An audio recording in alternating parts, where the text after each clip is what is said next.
first thing is this: if this way of running a strategy day resonates with you and your organization and your leadership team and the way you'd like to do it, afterwards, just book in a private, send me a message, email me, whatever, and just say, hey, I liked what you were talking about. I want to have a chat, and I'll just see the details of what the next step is, okay? The second is, I would love you to ask questions.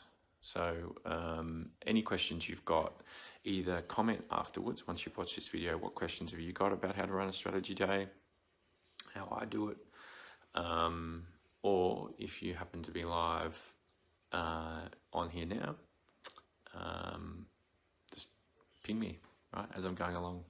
I love questions as I go, and those that have run workshops with me, it's all about interaction. And that's why, for me, I've started doing more live videos this year because, I want more interaction.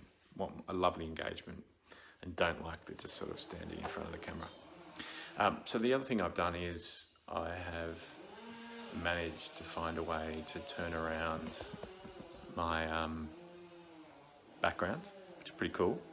So there is a way you can do that in Facebook Live so that you reverse the background so we can see some of the ideas I've got.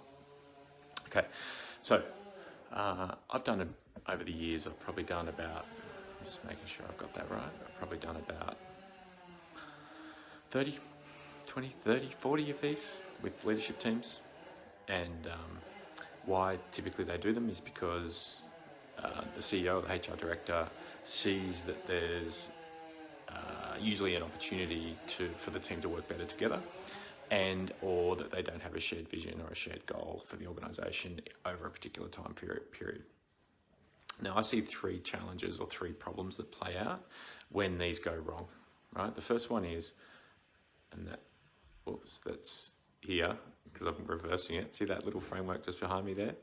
That they get the clarity in teamwork purpose out of balance. So what you want to work out with your team is the purpose the C, which is they want a really clear plan over a particular time period. So is the output they want substance, or is the output they want teamwork, right? To actually work better together. And getting really clear on what the balance of those two is the first problem. The second problem is that nothing happens afterwards, okay? So the output's too vague. And because the output's vague, we want to be broadly where we in 3 years we want to be the biggest and the best and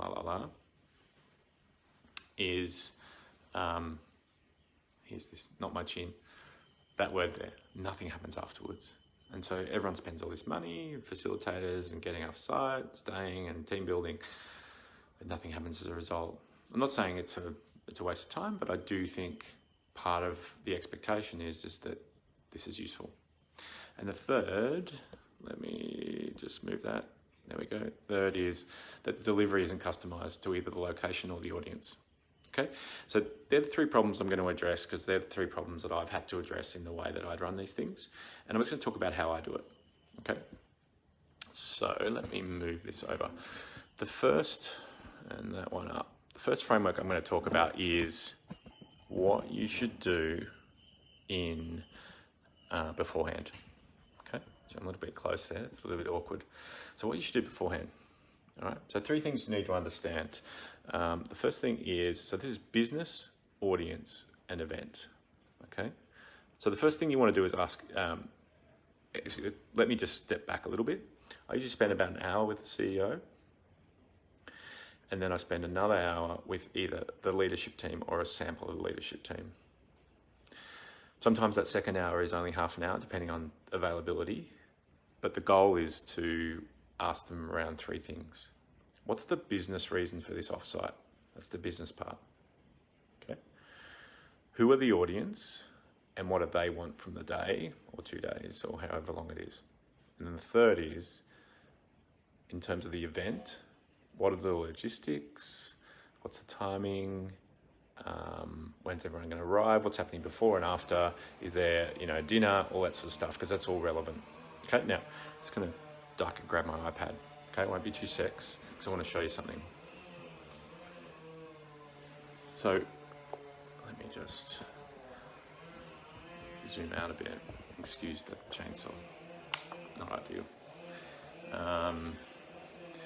But that's live videoing. Here's the way I do this.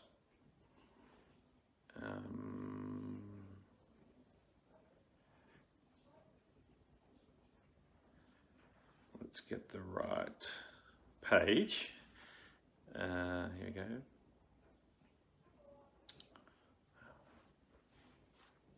I'm just getting the right page up so you can see it. I'm going to log in. So I use this tool called Paperform, which is a automated form builder that you can use online. And I'm going to show you how I capture this information when I'm talking with the leaders and the leadership team.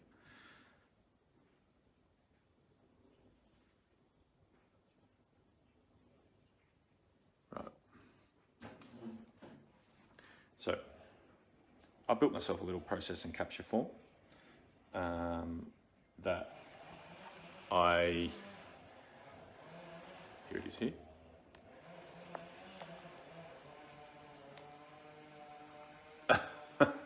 There we go, I just got it. So I've basically got your business, all right, and let me go up. You know, these are the types of things that I ask them about.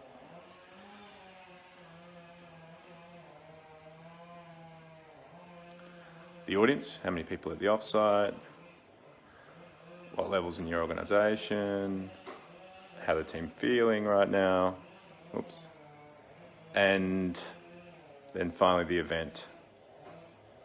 Okay, how long is the event? What specific outcomes with the attendees like?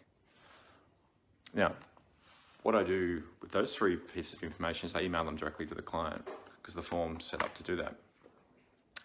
But that's a really important process for you too, is you want to confirm those needs in those three areas with your client and make sure you've got them right. Because then what you want to do is onto this second piece here, right? Let me go that way. Make sure I get out of the way.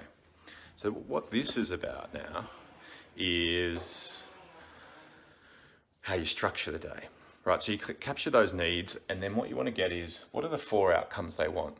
Now, in my mind, typically the 4 outcomes are, they want to increase value and trust between team members. They want to develop a shared purpose, which is something they all unite around beyond their own individual work. And they want to do some future planning on a specific time frame around what the business will look like, which is in response to what's going on out there in their external environment. And the 4th is they want to transition into their day. They want to transition what they've come up with into their day-to-day, so you avoid that nothing happens, right? So what I do is I basically, if it's a day or 2 days, I think of each day as 4 2-hour chunks. Morning to morning tea to lunch, lunch to afternoon tea to finish.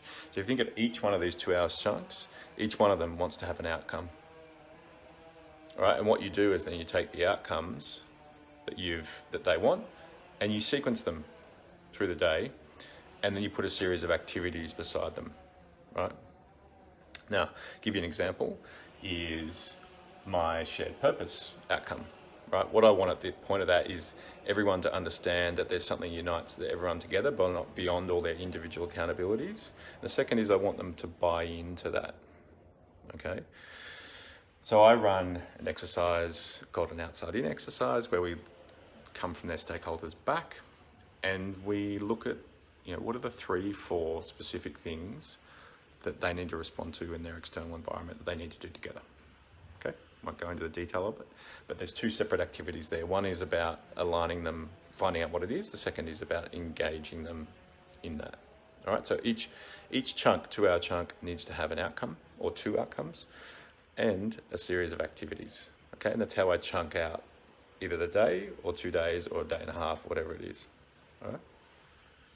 Now, just a little bit on how you sequence those is I've always had the firm belief that you're better to go from getting the big picture first and then doing the planning, right? So if you go really into the nuts and bolts and the detail, so this sort of future planning stuff first, often people don't buy in, right? So it's better to go to the big picture stuff first in terms of how you sequence. Okay, don't want this to go on for too long.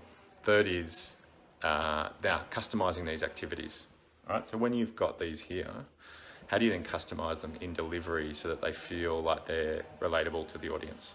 Okay, so a couple of things to think about here is, one, adjust for audience size. So if you've got an activity, if you've got 20, 30 people, I would adjust it so that your planning exercises are done in groups of 8, 6 to 8, 4, 6, 8, whatever is relevant, and that you get those people going outside and using the location that you're at. If you're in a beautiful location, use it, right? Get out there and enjoy it. The other question I get asked a lot is that one there, which is flexibility on agenda. So what extent should I switch what I'm doing in the moment because someone says something that you think is important? And the way I answer that is this. In the end, you're responsible for the outcomes. Okay, so if you make a decision to do something, change something, they're going to make you accountable for the result of the day, whether you're an internal person or an external person. So you've got to be experienced enough to know that the change you're making is going to get the result that you want, the outcome that you want over here, better than the one that you've already got planned. Okay, and if you can do that, flex away, all right? But just remember, you are accountable for that. So three problems with strategy days. I've become good at over time of reading and understanding what people want, and then sequencing them into a day, 2 days, day and a half that really, where people have a great time and they do some great work. And I think that's the goal. It's about getting that balance right between clarity, between getting substance and helping the team bond and do team building. It's about keeping in mind that it's what happens afterwards that matters, okay? Not what happens on the 2 days is going to be good, but it's got to lead to something afterwards. And the third is to make sure that they don't feel like it's a prefabbed thing that you do all the time by customizing the delivery so that it feels relatable and fun. All right. So hopefully that's been useful. That's how I think about running a strategy day for a leadership team. If this resonates with you and you're looking at running a strategy day, send me a message. I'll let you know what happens next. And second is please ask me questions. Questions underneath in comments, or just reach out. Love to hear from you. Okay, enjoy. Take care. See you later.